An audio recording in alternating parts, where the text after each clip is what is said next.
Donc je vais vous faire cette présentation. Donc, il s'agit essentiellement d'un retour d'expérience, c'est-à-dire, je pense que dans l'esprit de la KDM, c'est-à-dire je vais vous raconter un petit peu, je dirais, les enseignements qu'on a tirés du fait de transformer des données pour les mettre au format SDTM. Donc, le contexte, c'est que donc, dans la société, on crée des packages SDTM ou ADAM pour la FDA. Donc, il faut que ce soit super compliant avec le CDISC, etc. Donc, on est immergé dedans, etc. Et on a deux types d'activités. Une qui consiste à nous donner des données qui sont terminées, qui est à la base des gelées, etc. Et puis il faut qu'on se débrouille pour en faire quelque chose au niveau SDTM. Mais là, ce dont je vais vous parler, c'est plutôt d'un deuxième genre de façon de travailler. C'est que l'étude est en cours. Et on sait qu'à la fin, on voudra avoir des packages SDTM ADAM. Et donc, c'est pendant que l'étude est vivante qu'on va mettre en place toute la transformation SDTM, toute une chaîne de traitement, je vais y revenir, qui va aboutir donc à un package pour la FDA. Et donc, le gros intérêt, évidemment, ça va être qu'on va pouvoir avoir un retour pendant que la base est vivante avec des queries et des choses comme ça. Alors, donc, quelques petites choses préliminaires. Donc, première chose, on ne peut pas faire de data management sur des données au format SDTM. C'est absolument impossible, c'est pas fait pour ça.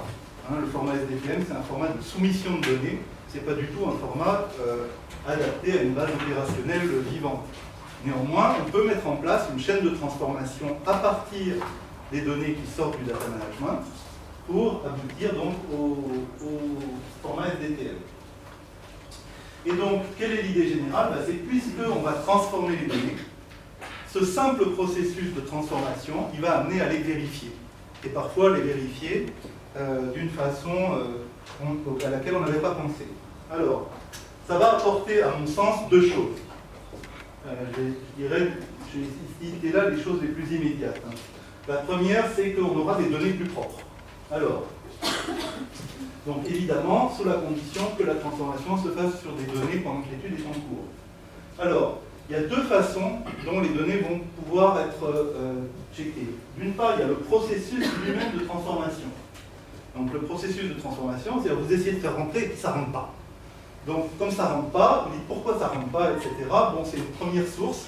Alors ça peut ne pas rentrer parce que le modèle est mal foutu à l'arrivée, mais ça peut aussi ne pas rentrer parce qu'il y a des conneries dans les données en entrée. Et puis une autre chose, si vous êtes vraiment un paranoïaque fini, vous faites ce qu'on appelle le defensive programming, c'est-à-dire que vous ne croyez pas les données qu'on vous donne.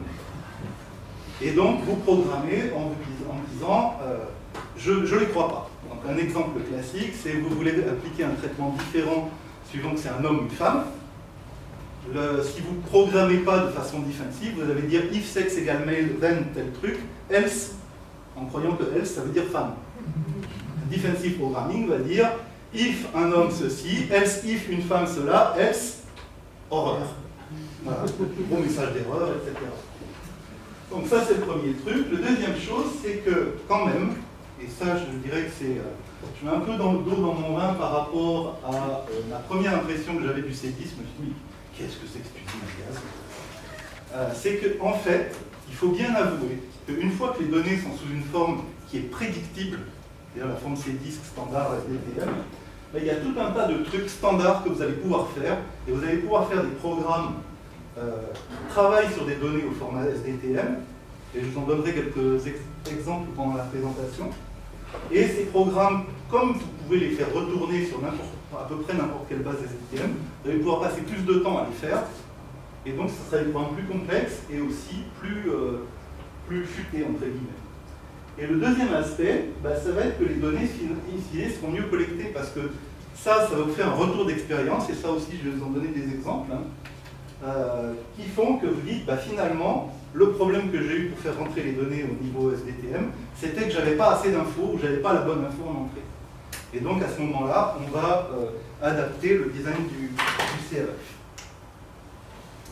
Alors, je vais commencer, donc ma présentation, ça va être un ensemble d'exemples, de choses qui nous sont arrivées, je vais vous expliquer comment ça s'est passé et à quoi on en est arrivé. Alors, un exemple, c'est le contrôle du collage MEDRA. Comment ça a commencé? Ben, ça a commencé, comme je l'explique pour la première ligne, c'est que dans le SDTM, la façon dont est écrit le texte, par exemple pour le preferred term, le low level term, etc., doit être exactement celle qui est dans MEDRA.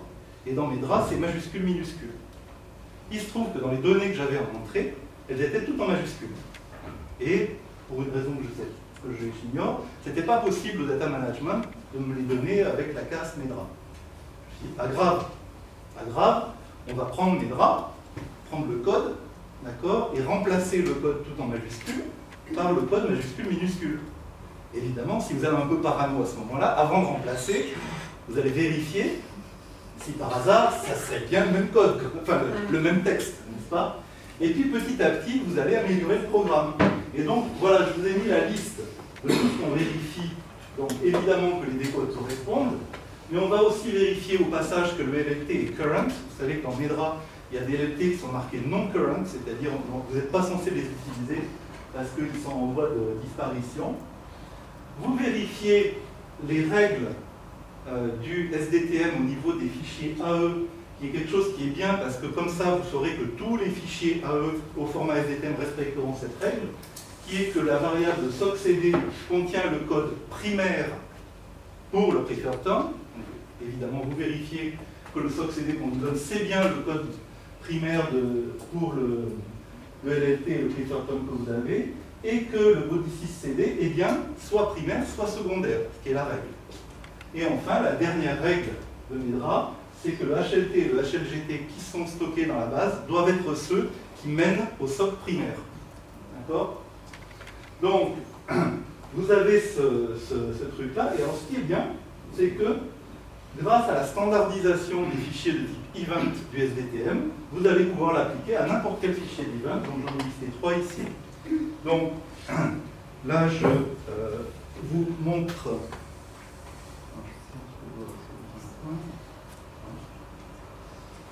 le programme en question. Voilà.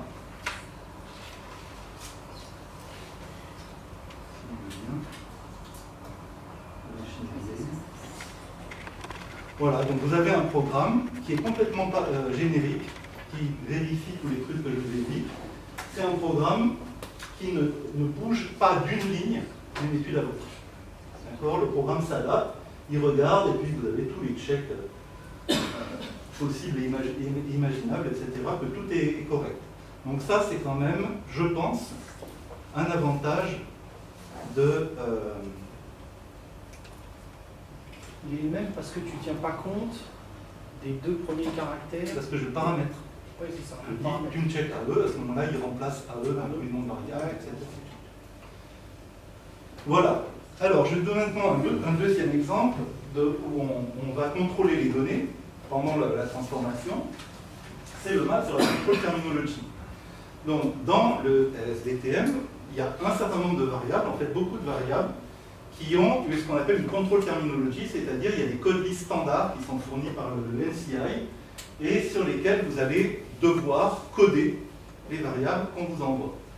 Et 2 exemples que je vous ai cités parce que c'est assez classique.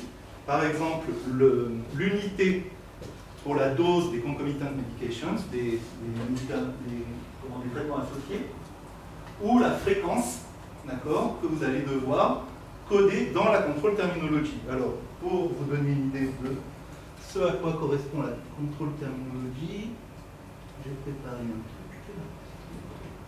Voilà. Donc voilà par exemple la control terminology justement pour les fréquences.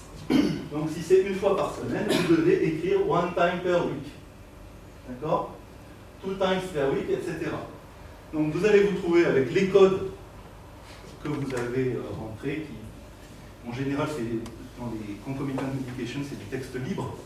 Et puis vous allez essayer, et vous allez vous apercevoir que vous avez des trucs, mais déments. Complètement déments, c'est qu'en fait vous ne comprenez même pas, en lisant ce qui est marqué, à quelle fréquence le patient il prend son médicament. Donc ça, évidemment, vous allez balancer une query, etc., avoir la réponse, donc vous aurez des données de meilleure qualité. Même chose sur les unités. Sur les unités, vous aurez aussi un meilleur codage du fait que vous êtes obligé de mapper sur la contrôle terminologie. Alors, un autre truc que fait le CDISC, et ça au début, moi ça me... Bref, c'est qu'il fait la différence entre un commentaire et une reason not done. D'accord? C'est-à-dire, si vous dites « je ne l'ai pas fait », pourquoi? Vous écrivez un commentaire.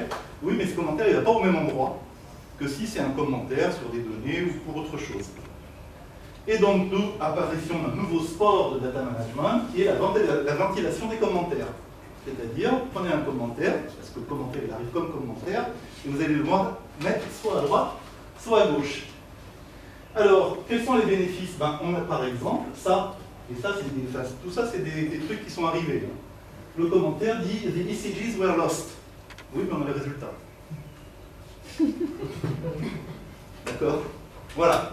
Donc là, vous dites, c'est quoi? Ah bon. Donc, un autre truc, c'est que pour pouvoir ventiler les commentaires, bah, vous êtes obligé de les lire. Et en les lisant, vous dites, mais attends, il m'écrit ça.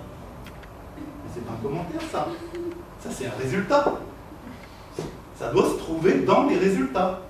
Ça doit être marqué résultat inférieur à 3. D'accord?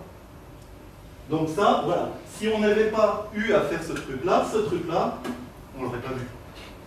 D'accord?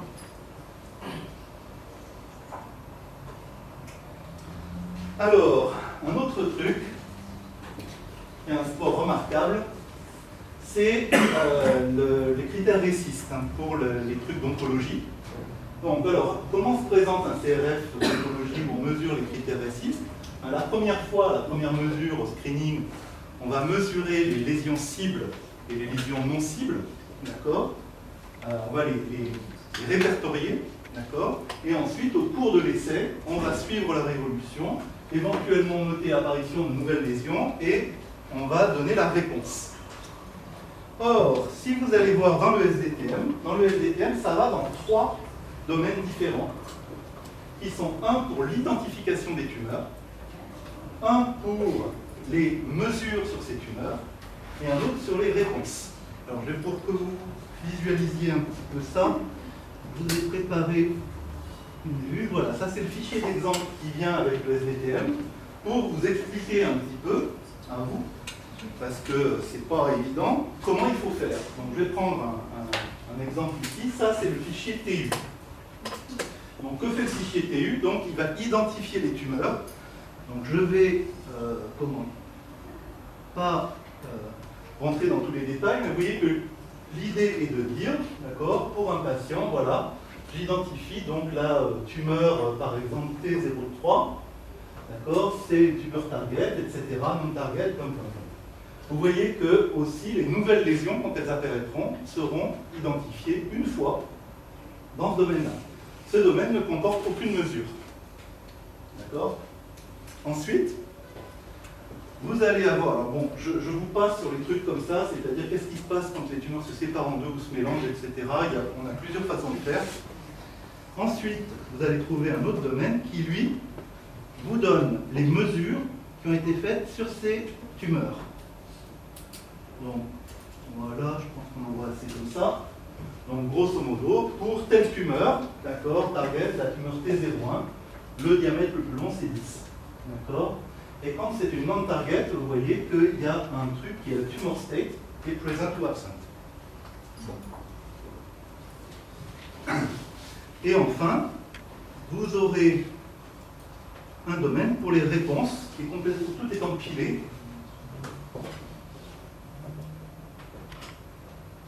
D'accord?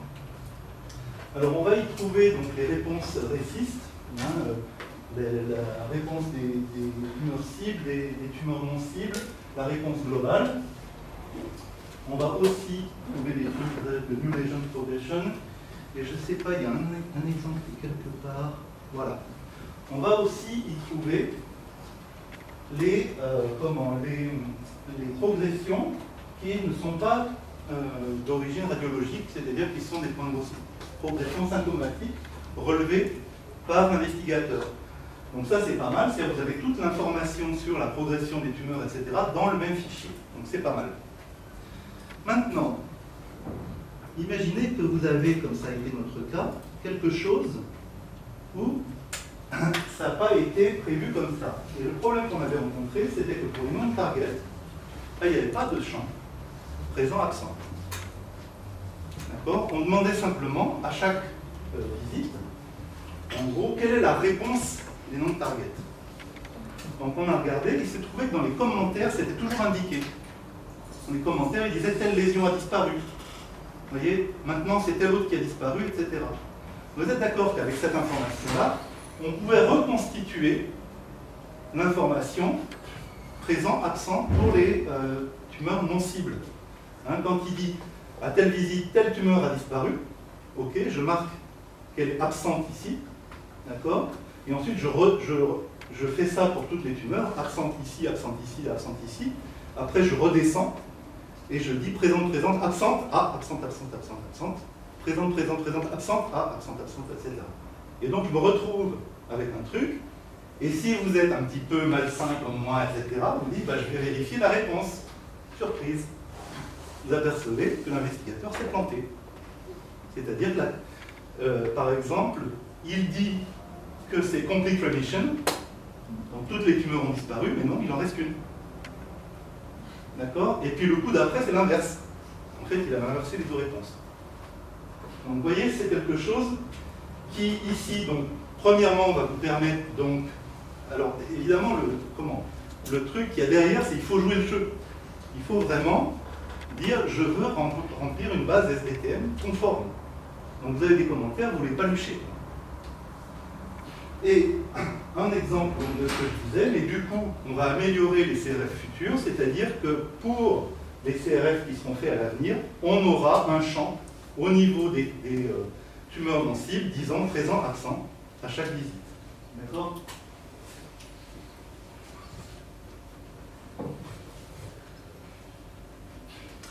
Alors, un autre truc. Autre exemple, vous êtes censé convertir en unité standard. Et il y a une règle qui est très simple, c'est que pour un paramètre donné, l'unité que vous notez dans la colonne unité standard, enfin, valeur standard, elle doit être la même pour toutes les valeurs du paramètre. Et vous avez un autre check qui vous emmerde et qui vous dit que si vous avez une valeur numérique à l'origine et que vous n'avez pas de valeur en standard, il vous engueule aussi en disant pourquoi vous n'avez pas converti. Donc vous êtes coincé partout là. Et donc du coup, voilà un exemple qu'on a eu, on avait un paramètre qui était le PT. D'accord? Donc le temps de prothrombin time a priori, qui peut entrer en second pour certains et en pourcentage pour d'autres. Donc on a été chercher, puisque pas moyen de convertir, enfin on a cherché partout, pas moyen de convertir les pourcents en secondes ou les secondes en pourcents. Et on devait le faire, sans ça on aurait une base non conforme. Et donc on a cherché, alors le problème c'est que et en français et en anglais c'est ambigu. D'accord? En français on parle du TP, qui peut être le temps de prothrombine ou le taux de prothrombine. Et en anglais c'est le prothrombin time, et il y a effectivement l'expression prothrombin ratio, mais ils ne s'en servent pas. Ils disent quand même prothrombin time. Et donc du coup, évidemment, c'est complètement, c'est pas étonnant qu'on reçoive soit des pourcents, soit des... Donc résultat, on aura maintenant des instructions aux investigateurs plus claires sur qu'est-ce qu'on attend pour ce paramètre-là. D'accord? Et pour la base en cours, on a fait des queries, on a décidé qu'on voulait du pourcent partout. Tous ceux qui en avaient mis des secondes, on leur a demandé de nous renvoyer les résultats en pourcentage. Alors, un autre aspect du timing, cette fois-ci, c'est qu'il y a des conventions dans le SDTM. Par exemple, tout ce qui se termine par DTC, c'est une date et une heure au format ISO. D'accord? Et vous avez des variables de référence, référence start, référence end, date de début, date de fin du traitement, et ici, fin de participation à l'étude. Et donc, par exemple, dans le SDTM, chaque variable DTC, elle va être associée à une variable DY qui donne le jour dans l'étude, avec une convention qui est assez précise, qui est que le jour du début du traitement, c'est le jour numéro 1, et le jour d'avant, c'est le jour -1. Il n'y a pas de jour 0. D'accord? Ce qui vous permet, avec cette variable-là qui double toutes les variables de date, de savoir à quel moment de l'étude se produit ce que vous êtes en train de regarder. Si par exemple c'est marqué 10, donc c'est le 10e jour après le début du traitement. Donc ça c'est très sympa. Eh bien, du fait que les variables suivent une règle générique, on peut écrire un programme complètement générique. Et donc je dois avoir ça, voilà. Ça c'est un programme qui ne dépend absolument pas de ce qu'il a en entrée, sauf que la base en entrée, elle suit les standards du C10. Et ce qu'elle va faire, c'est qu'elle va calculer toutes les variables de Y. Il n'y a rien à faire. Puisque la convention, c'est que ça se termine par DTC, ce que fait le programme, c'est qu'il va regarder dans la base de données tout ce qui se termine par DTC. Il va chercher en face, il doit y avoir un DY, et il va le calculer, et s'il est déjà présent, il va le contrôler. C'est-à-dire, il va regarder si la valeur qui est dedans, c'est bien la bonne. Et donc ça, c'est vraiment un programme, il n'y a rien à faire, il n'y a rien à changer. C'est vraiment, là, on voit les bénéfices de la standardisation.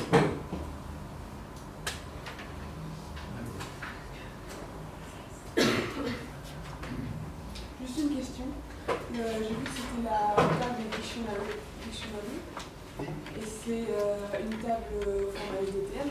Enfin, c'est une table qui liste toutes les variables, toutes les tables. Non, vous demandez, enfin, là je suis dans ça, je lui demande dans les fichiers toutes les variables qui se terminent par DTC. Moi je. Mais vous cherchez dans Dictionary Columns. Oui, ça c'est un truc qui est toujours disponible dans SAS. C'est la liste de tous vos fichiers avec toutes les variables qu'il y a dedans. C'est maintenu dynamiquement, il n'y a rien à faire. Un autre exemple d'un programme qui est très sympa, vous voulez lister toutes les dates d'un sujet. Celui-là, on ne comprend pas qu'est-ce qu'il a fait quand, etc. On a fait un petit programme qui est parfaitement générique.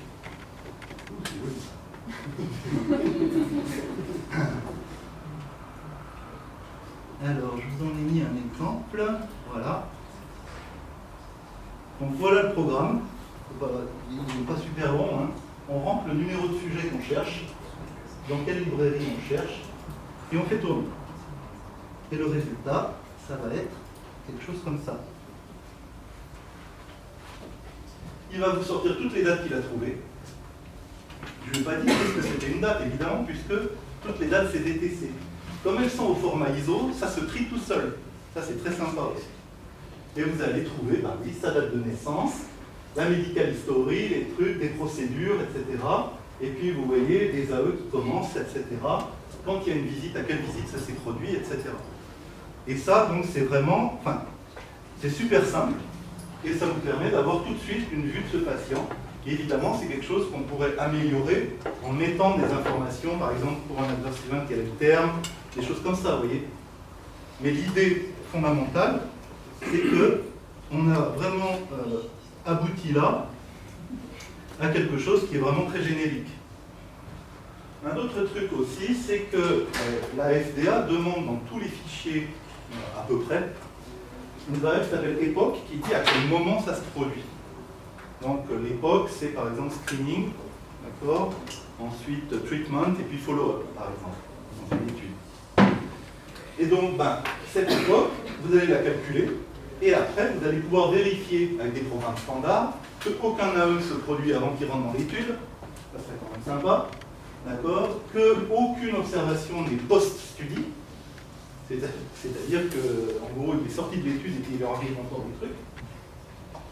Vous allez pouvoir calculer automatiquement tous les baseline flags, c'est-à-dire quelle est la dernière observation avant traitement. Et ça serait bien qu'un baseline flag, l'époque, ça ne soit pas traitement. Vous voyez? Donc là aussi, vous allez pouvoir vérifier automatiquement des choses et vous allez trouver des surprises. Un autre truc, cohérence des informations sur le décès. Donc ça, c'est un truc, évidemment, il faut comprendre que la FDA est assez sensible à ça.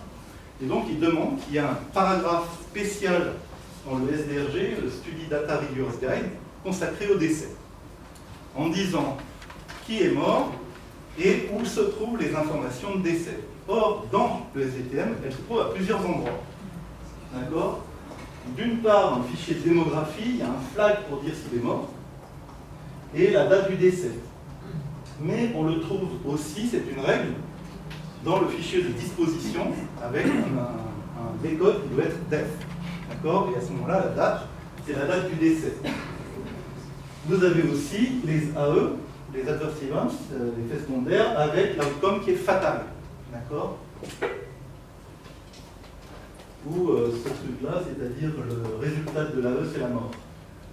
Et enfin, vous avez un autre truc qui est apparu dans le SDTM 3.2, qui est le subject status, c'est quand on suit les sujets à long terme, est-ce qu'il est vivant ou non. D'accord?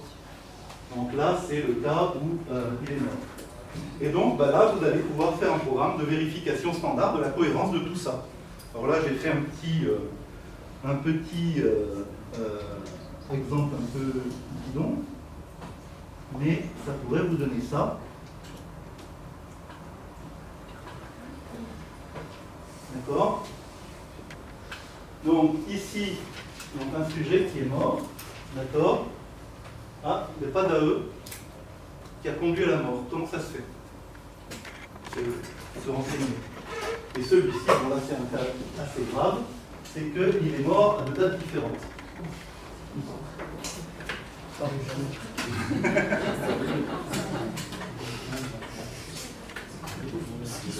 La date a été calculée à 2 endroits différents. Ben, tu as la fin de l'AE qui a résulté en la mort. C'est ça, c'est date de fin de l'AE qui a résulté en la mort. Et d'autre part, date du décès enregistrée sur la forme de lettre.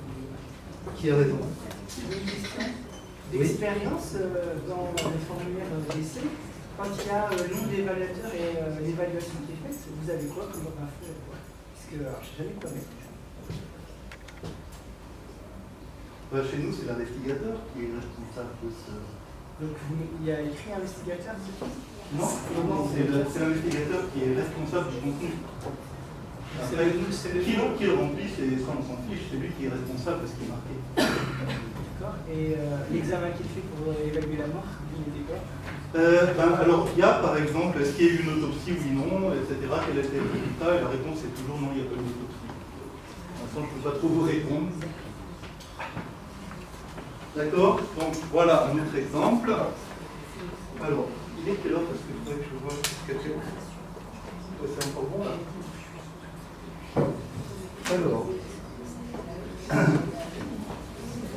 Alors, un autre exemple où, lorsque le SDTM vous oblige à faire des choses, et du coup, ça vous permet de faire des trucs, et ça aussi c'est un truc vécu, n'est-ce pas?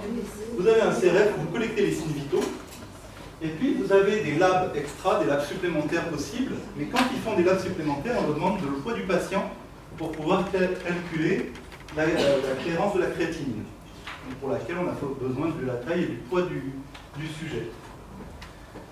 Vous allez dans le SDTM vous dit un poids, ça va dans la table des signes vitaux, point barre. D'accord? Alors que, évidemment, dans la base du data management, le poids associé à la créatinine clearance, il va être stocké comme une variable dans la table des labs. N'est-ce pas? Donc là, vous vous emmerdez parce que vous êtes obligé de les remettre, de les relinker, etc. Bon, c'est vrai. Mais, du coup, vous pouvez avoir la curiosité malsaine de vérifier que pour une même date, vous avez bien un seul poids. Eh ben non. Là, j'avais un patient, je crois qu'il y avait 4 kilos de différence à la même date. Vous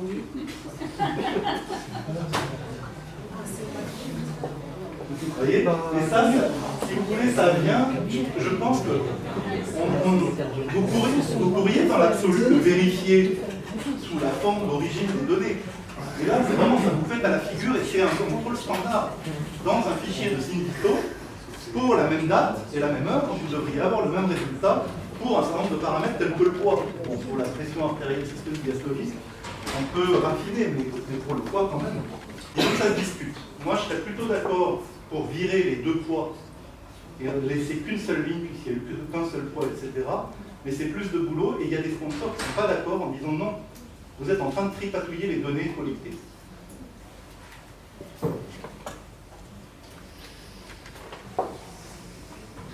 Alors, un autre truc, vous pouvez aussi avoir des programmes standards, c'est vérifier qu'un certain nombre de choses sont des clés parce que vous attendez. Par exemple, vérifier que dans le fichier des AE, pour un sujet, un terme et une date de début, normalement, il ne devrait y en avoir qu'un.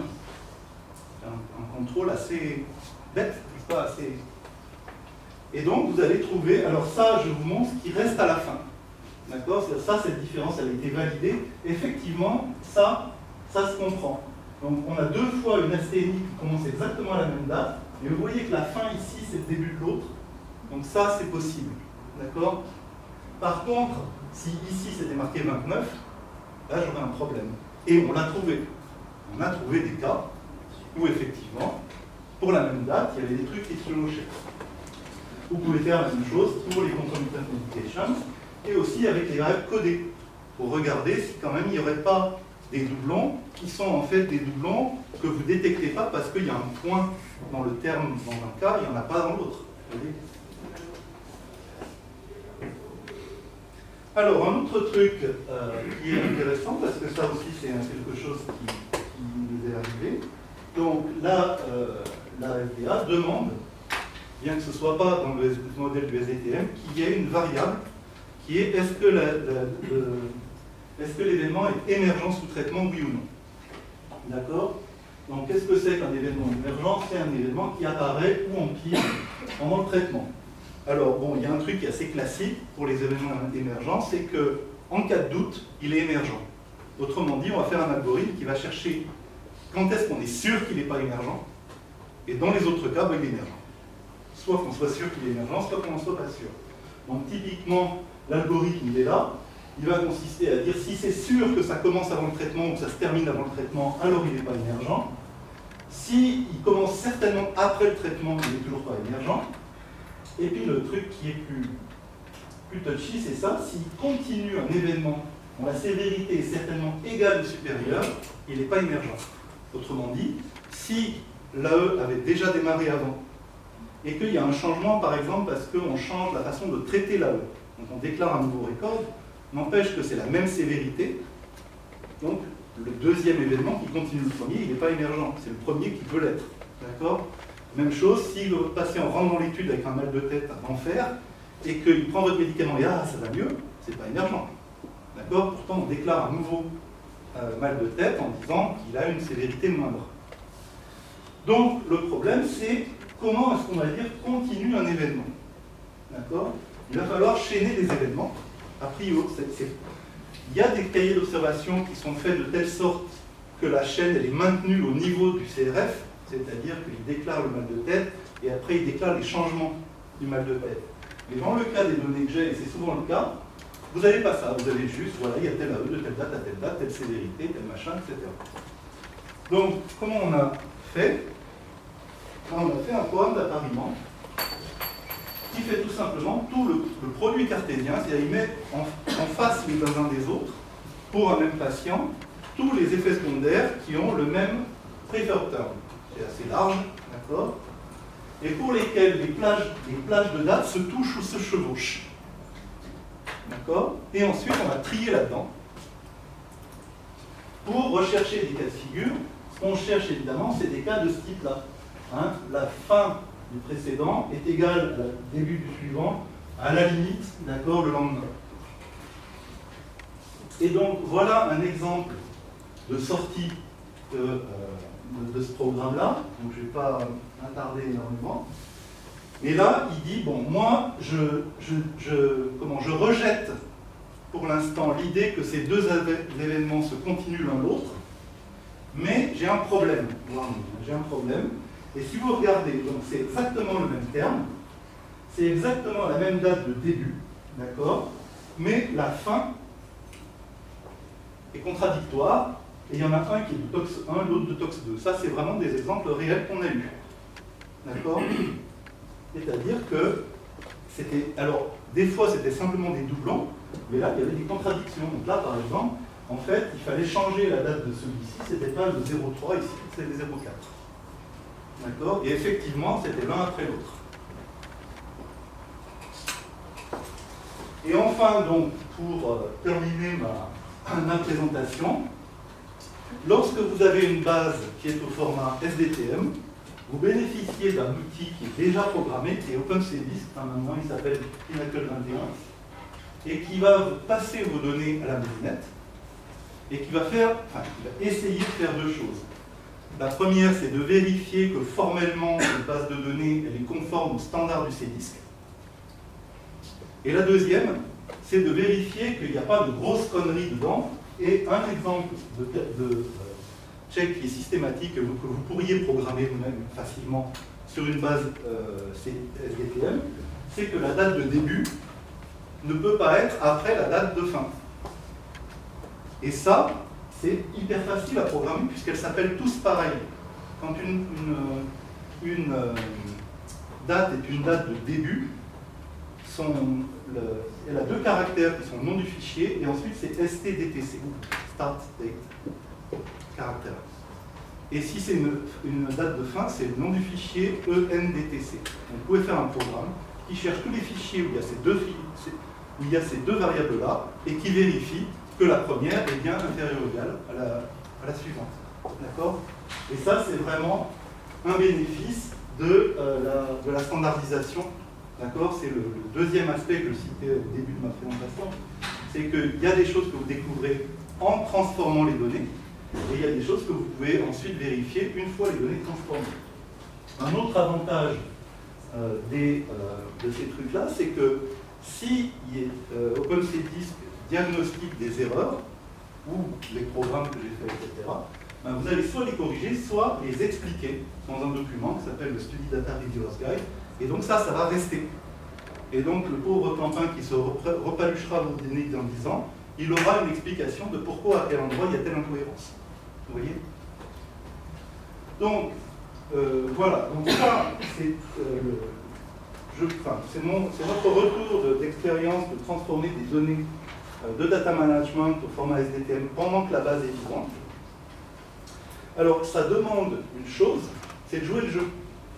C'est-à-dire que, par exemple, j'ai vu souvent des trucs, et en particulier dans le monde académique où vous avez le truc classique qu'on me dit, c'est moi je ne soumets pas à la FDA. Donc, m'en fous, j'ai pas besoin de suivre le standard, moi mon standard il est vachement mieux, ou plus exactement, on va prendre le standard du CDISC, mais ah ouais, mais moi ma variable d'origine elle est numérique, donc je m'en vais la faire en numérique. Non, dans le SDTM, la variable d'origine elle est en caractère. D'accord? Alors, jouer le jeu, ça veut dire qu'il y a des cas où c'est chiant. C'est-à-dire qu'il y a des cas où on se dit, putain, mais où est-ce que je vais mettre ça? Comment je vais le faire rentrer? D'accord? Bon, alors ça, c'est un truc que je discutais là, ce matin avec des gens.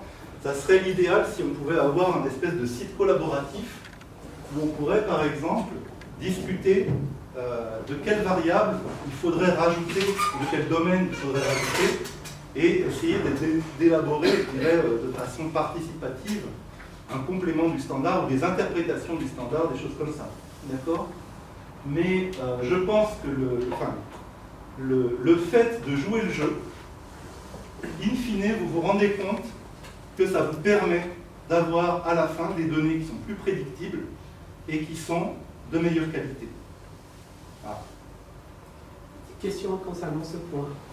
Certains CRF en fait récoltent tout et n'importe quoi. Quelle serait la meilleure stratégie pour obtenir ceci à sa place en fait dans SDTM? Est-ce qu'on va intervenir auprès de l'investigateur et décider avec lui, ou on est plus ou moins encouragé à tous? Alors, déjà, le premier truc, vous n'avez pas le droit de ne pas soumettre quelque chose que vous avez collecté. Enfin, plus exactement, vous avez le droit, mais vous devez l'écrire en gros et en rouge sur la soumission. Ça, je ne vous le donne pas. Et justifier, et évidemment, expliquer pourquoi. D'accord?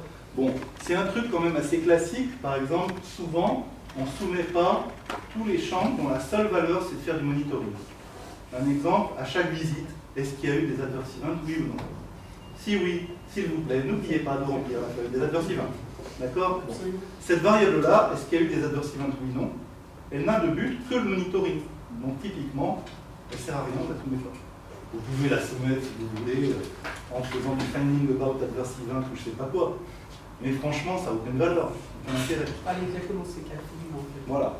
Donc, alors ça, ça aussi, justement, ça fait partie des choses sur lesquelles on pourrait se mettre d'accord.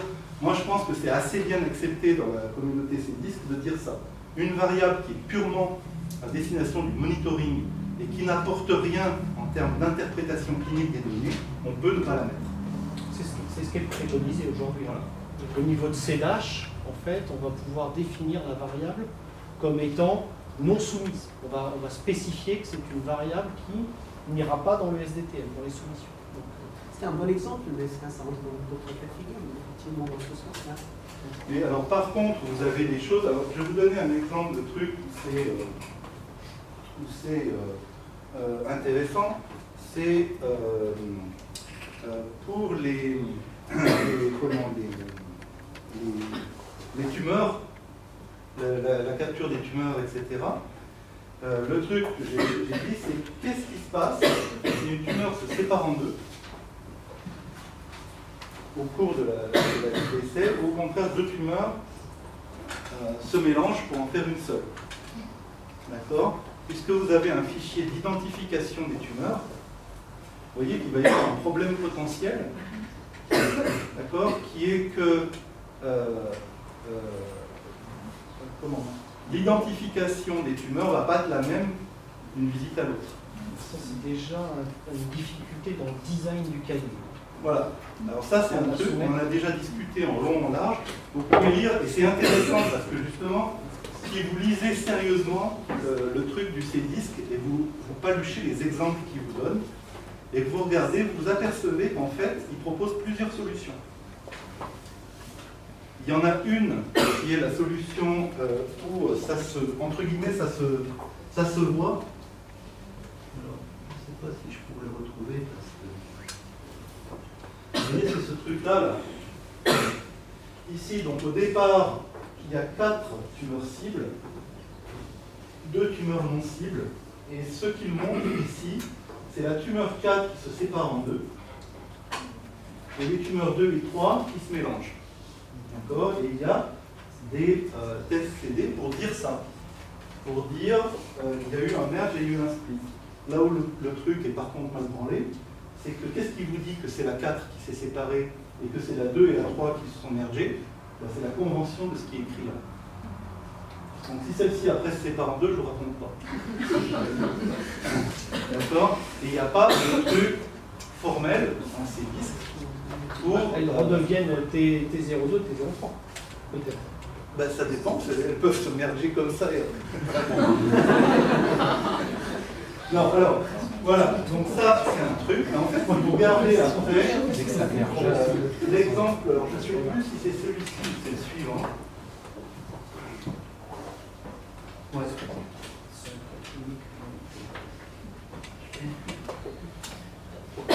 alors, bon, là le truc c'est un peu difficile parce qu'il faut jongler entre celui-ci et le fichier des résultats. En fait, ce qu'ils ont fait ici, c'est que dans le tumor split, ils ont tout simplement donné comme instruction à l'investigateur de faire la somme des diamètres des deux tumeurs et de reporter la somme pour l'ancienne tumeur. Donc là, ça résout la question de rajouter une ligne au niveau du CRF qui est assez... Et dans le cas du merge, instruction est donnée à l'utilisateur d'en choisir une des deux d'origine, de reporter pour celle-ci le diamètre de la nouvelle tumeur et de mettre 0 pour celle qui a disparu. Celle qui a mergé, vous voyez?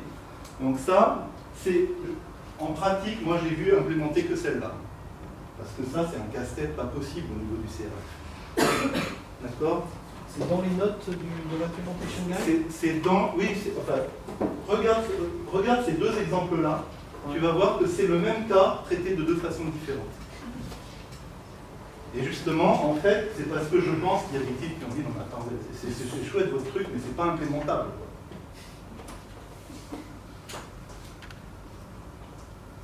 Donc voilà, ça vaut le coup, mais cela dit, je peux vous dire que pour comprendre comment ils sont branlés, ces trois fichiers-là, c'est vraiment un boulot. C'est vraiment, il faut au calme, avec 3 écrans, pour avoir les 3 en même temps.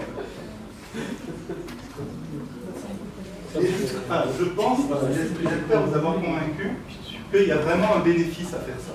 C'est-à-dire qu'en rentrant les choses d'une façon standard, il y a des trucs qui sont discutables dans le CDISC, mais on ne peut pas nier qu'il y a quand même une certaine somme d'expériences très diverses qui est déversée dans ce standard et qu'il y a quand même pas mal de cas où ça a été plutôt bien pensé.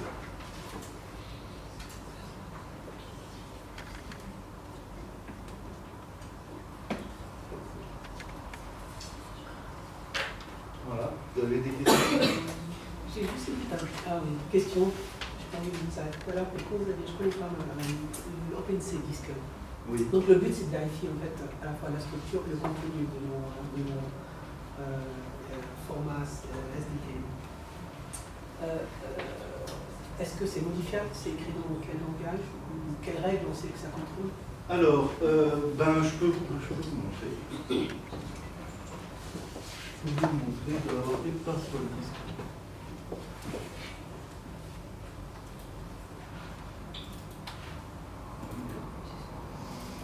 Donc OpenCDisk, c'est écrit en Java, d'accord. Ça, comment?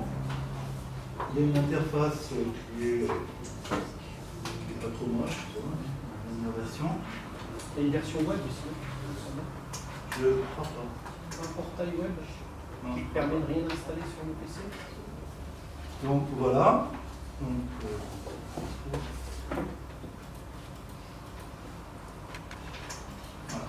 Donc vous prenez ici, par exemple, vous dites je suis le SDTM, je prends la norme SDTM 3.2, vous tirez vos fichiers XPT là-dessus, vous appuyez sur Validate, et hop, il vous passe tous vos fichiers à la loupe et il vous dit ça va, ça va pas. Et pour la question de comment est-ce que c'est fait, il y a d'une part, vous rentrez la contrôle terminologie, vous dites la contrôle terminologie telle date, etc., patati patata. Et vous avez un truc bien horrible, voilà, c'est ça. C'est un énorme fichier XML qui contient toutes les règles. Donc, grosso modo, alors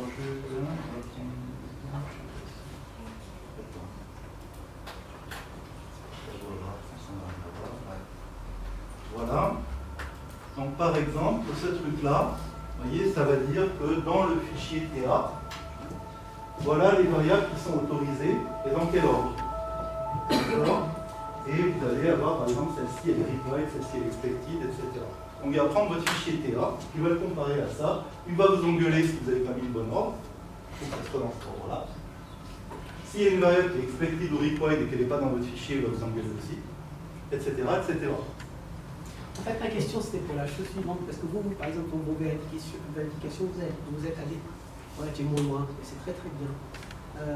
Est-ce qu'il y a une façon de programmer cette logique pour OpenDisk, ces disques où il faut faire ce qu'il faut programmer uniquement à l'ISTA? Est-ce qu'il y a une façon d'introduire de la logique un peu plus poussée dans ces disques? Oui, alors à condition de comprendre leur système de règles, je vais vous montrer ça.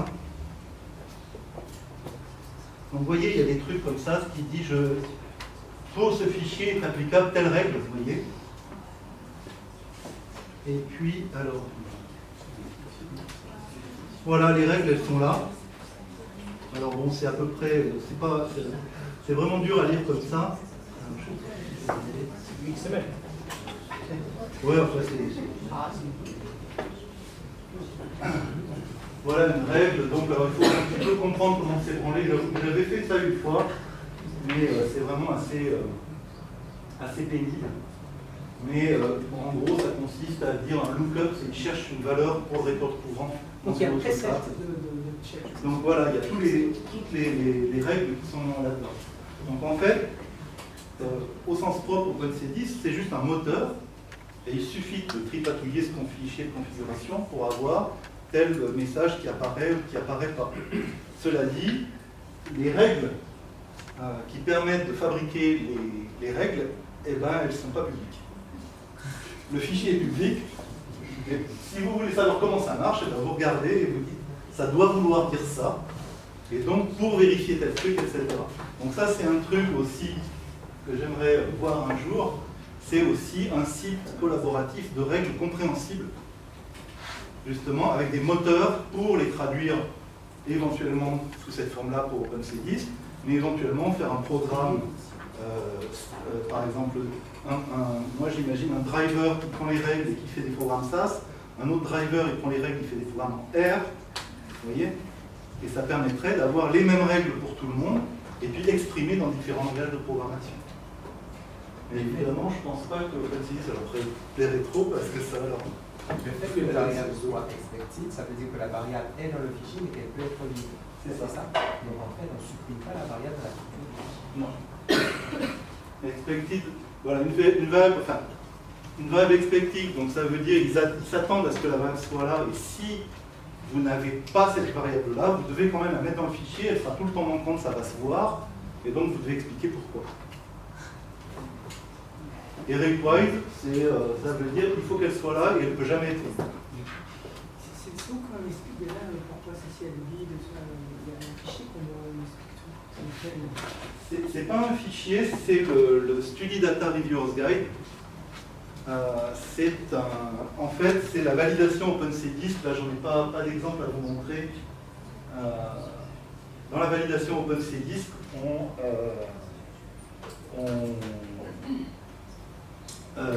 on sort tous les messages qu'on ne peut pas éviter, ils sortent, et que n'importe qui faisant tourner la même version du validateur que vous va voir, et on explique en face pourquoi il y a le message. Donc, un exemple, alors, un exemple autour de la race, par exemple. Alors ça, c'est un truc, c'est les Américains, n'est-ce pas? Donc vous savez que tous les habitants de la planète rentrent dans une catégorisation de la race, qui est 1 blanc, 2 noir, 3 asiatique, 4 Indian and other Native American, 3 c'est Hawaiian and other Pacific Islander, et point. Voilà. L'humanité rentre là-dedans, c'est bien évident. La liste est non modifiable, non terminée. D'accord? Et c'est required. Allez. Donc là, par exemple, on a une étude il n'y a pas longtemps où les comment? Il y a Other, non? Other n'y est pas. Other n'y est pas. Je te sors la contrôle terminologique. Est-ce qu'on peut dire que c'est aussi il ne peut pas leur bien mettre dedans? Attends. Regarde toi.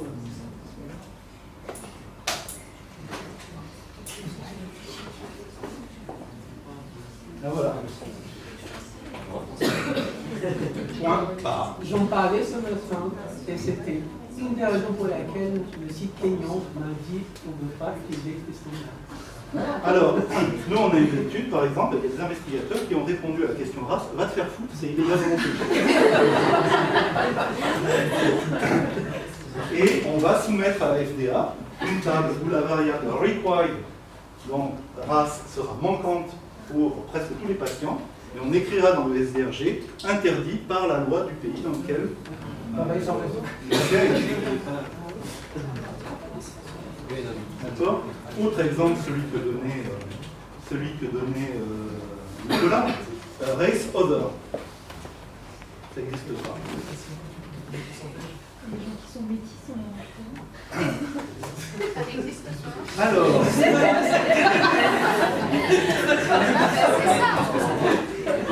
c'est prévu. C'est prévu, vous prenez race multiple. Et à ce moment-là, vous devez fournir 2 ou 3 autres variables qui sont des races qui sont mélangées. Non, il y a clairement des américaneries, pour le dire, n'est-ce pas, dans le CDISC, c'est pour ça. Mais encore une fois, comment? Je pense qu'il faut, à part quelques cas, vraiment, je dirais, assez clairement mal branlés dans le CDISC, tels que l'obsession des Américains pour la race, par exemple, qui est un truc culturel chez eux, etc., ou l'ethnicity, qui est hispanique ou pas hispanique, d'accord? À part ce truc-là, à part, comme on discutait tout à l'heure, les unités, hein, parce que les Américains et les unités, et 6, ça fait 2. Et donc la liste des codes standards des unités du CDISC, c'est une horreur. C'est n'importe quoi, c'est fait par des Américains, Et là, par contre, moi, je serais en faveur, par exemple, de standardiser, mais sur le standard UCUM, qui est un standard informatique de stockage de toutes les unités possibles. Et il est vachement bien fait. Il est vraiment très très bien fait, c'est-à-dire que pour une unité donnée, il y a une façon standard de la noter, qui fait qu'un programme informatique va être capable de la lire, de faire des équations dimensionnelles, des choses comme ça, et il y a des programmes standards, à peu près dans tous les langages de programmation, qui sont capables de processer des unités UCUM, de faire les conversions tout seul, etc. Et donc, il y a des règles, par exemple, donc, pour le système SI, millilitres, ça s'écrit ML, d'accord, donc c'est la façon, et c'est une notation standard, c'est-à-dire qu'il reconnaît tous les préfixes SI, pas seulement milli, mais déca, machin, etc. Tout a été bien pensé pour qu'il n'y ait pas d'ambiguïté possible, c'est-à-dire que les deux unités ne puissent pas conflicter, et ça, ça gère toutes les unités possibles, y compris celles qui ne sont pas SI. Par exemple, le millimètre de mercure, il y a une façon UCUM de l'écrire, d'accord, qui est millimètre, et puis entre crochets HV. D'accord, le entre crochet signifiant ce qu'il y a entre le crochet modifie le sens de l'unité. Donc là, millimètre, par exemple, n'est plus unité de longueur, puisque entre crochets, c'est marqué HG.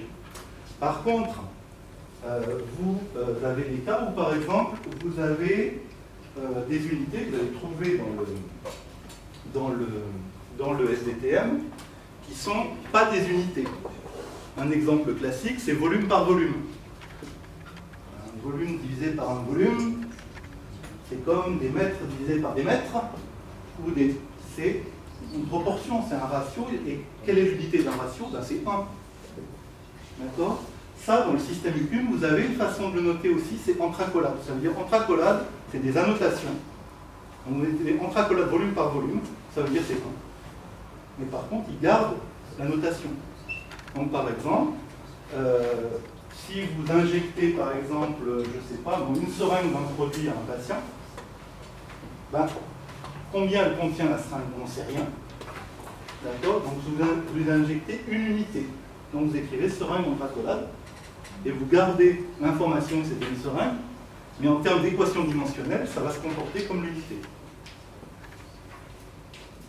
Et depuis 3 mois ou 4 mois, sur le site du CEDISC, il y a une correspondance entre UCUM et leur liste.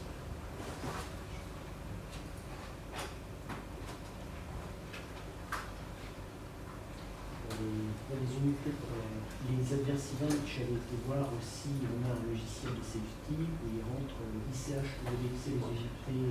Il y a des thésaurus de voie d'administration avec 67 choix possibles. Donc, d'un point de vue pragmatique, le fait, si j'utilise ça dans les adversivantes, ce sera... Ben, tu as une liste CEDISC pour la route. Oui, mais c'est tout petit. Ah, tu crois? C'est minuscule. Attends, regarde. Oui, mais enfin... T'es plus grande. Il y en a des plus grandes. Il y a celle qu'on utilisait, elle est plus grande que celle-ci.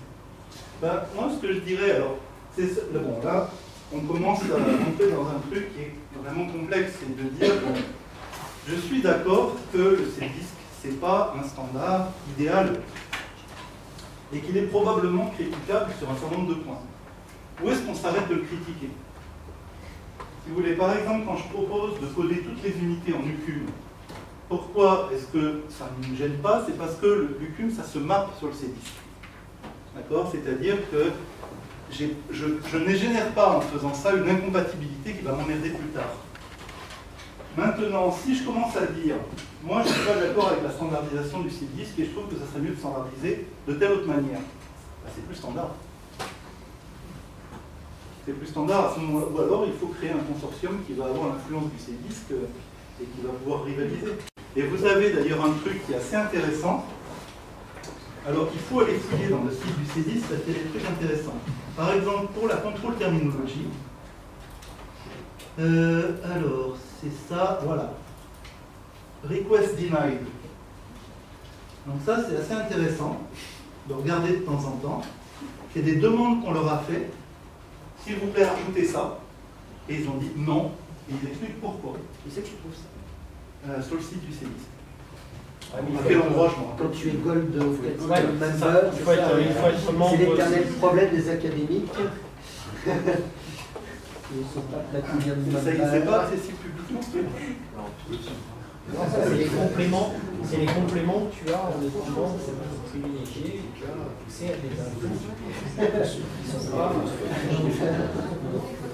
T'es sûr que c'est pas dans... Attends, parce que moi je le récupère sur le site FTP, non? Dans la terminologie contrôlée, ça part. Tu as le RIP. Ah, sur le SSI, oui, peut-être. Regardez. Regardez, ça c'est une image du serveur FTP du SCI qui lui est publiquement accessible. Donc il y a le Change Request Tracker qui est mis à jour régulièrement. Alors je ne sais pas si il y a les mêmes infos.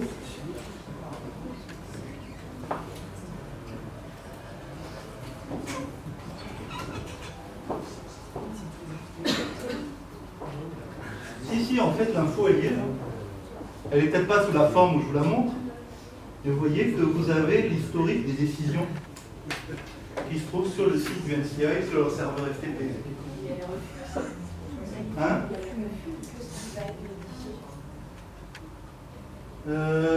D'après ce que je comprends, faudrait que je regarde, mais... Il y a les changements par rapport à la version précédente. Mais t'as pas les demandes qui ont été refusées? Je te paye l'apéro, tu me files les fichiers. New Term Request. Donc il y a un truc qui s'appelle le New Term Request Tracking. Excel, c'est peut-être celui actuel. Moi, c'est... Enfin, ça permet d'envoyer ces demandes. Mais t'as pas le... moi, je pensais que tu avais aussi, quand tu disais non. Mais c'est peut-être dans les changes. Hein. Il y a peut-être un onglet refus, etc. Alors, il y a des cas où, moi, quand je dis ça, je suis pas d'accord avec eux qu'ils refusent Excel.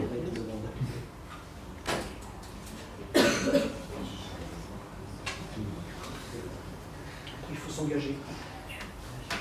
Et ça, oui, c'est vrai que... C'est vrai que...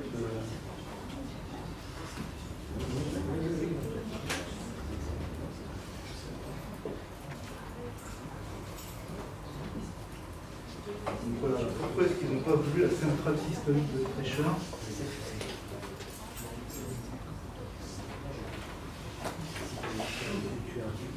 Vous voyez? Donc ça, c'est vraiment intéressant, ces trucs-là. Elle a demandé l'ajout de la centrale systolique blood pressure ou diastolique blood pressure, et vous avez une règle, qui est une règle de codage. Vous prenez la systolique blood pressure normale et vous dites que c'est dans la porte. Et vous avez une variable, effectivement, location, et vous avez une façon standard de coder la porte.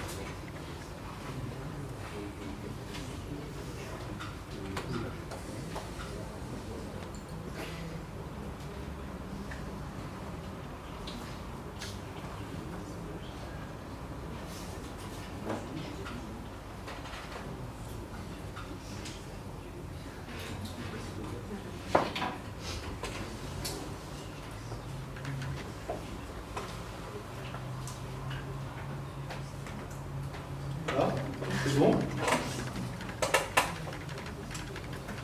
Et c'est du boulot. Ça, c'est sûr. Ça fait plus de boulot. Mais je pense que, enfin, moi, sur l'expérience que j'ai, c'est vrai que ça améliore quand même significativement la qualité des données. À long terme, le gain est indéniable, on est tous d'accord. Moi, ce qui me fait le plus peur, moi j'ai participé à d'autres initiatives de standardisation dans d'autres domaines. Et j'ai l'impression que l'accessibilité sur l'influence du grand public, l'académique, dans ces disques est quand même relativement restreinte. Peut-être que je me trompe, mais poser la question si j'ai quelque chose à ajouter. Évidemment, on ne va pas ajouter juste je veux ça ou je veux pas ça. C'est la discussion. Mais les processus prenaient vraiment le temps d'être évalués par la communauté internationale.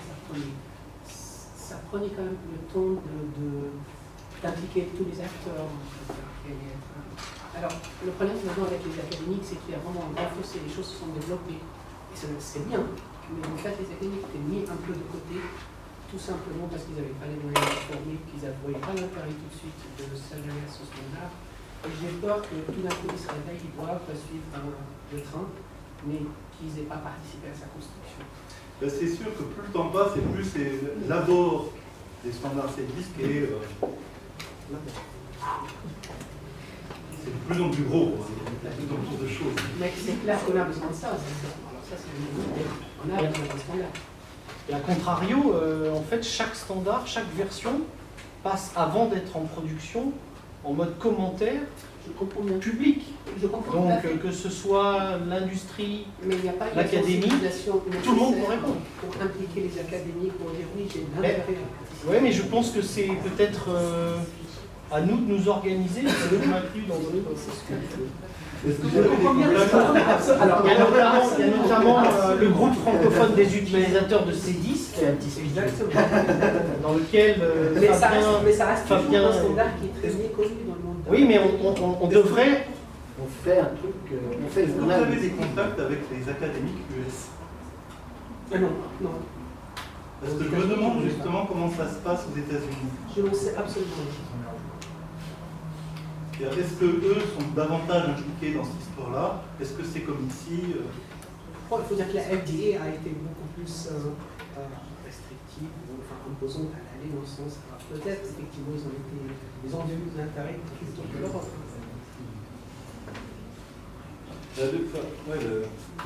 C'est sûr que sans la FDA, ça n'aurait jamais marché.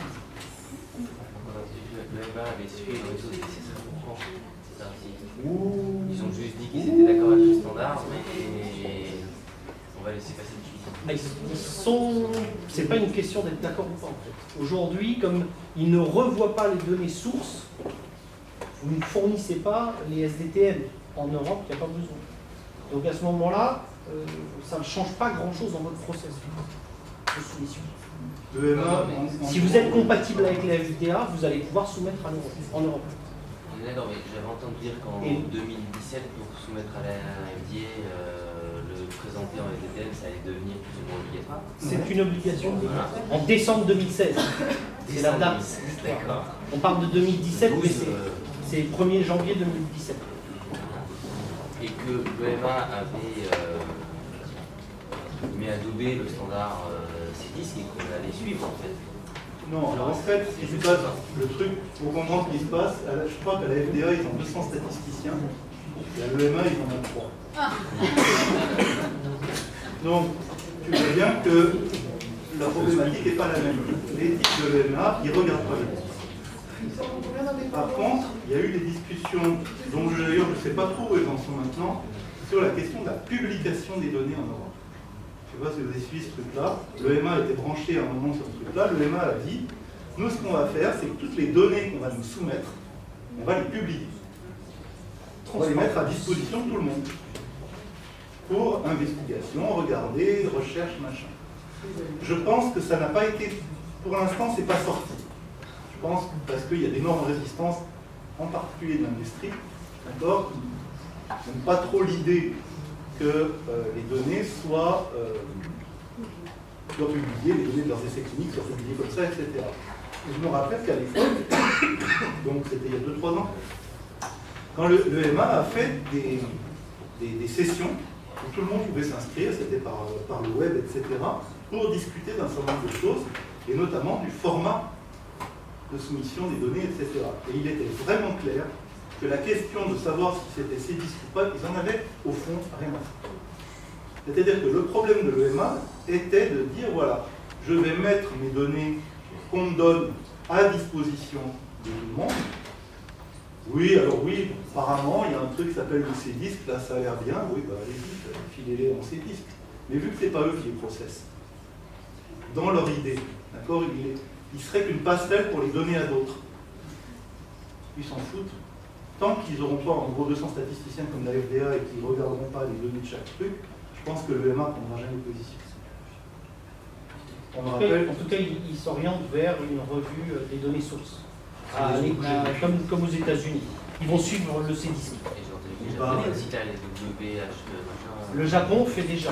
Ah, le japonais, c'est autre chose. Ils ont été plus rapides que les Américains. C'est Les Japonais, eux, ils ont évalué, donc ils se sont dit on va revoir les données comme le fait la FDA. Ils ont évalué le truc et ils ont implémenté ça en 2 ou 3 ans. En 2015.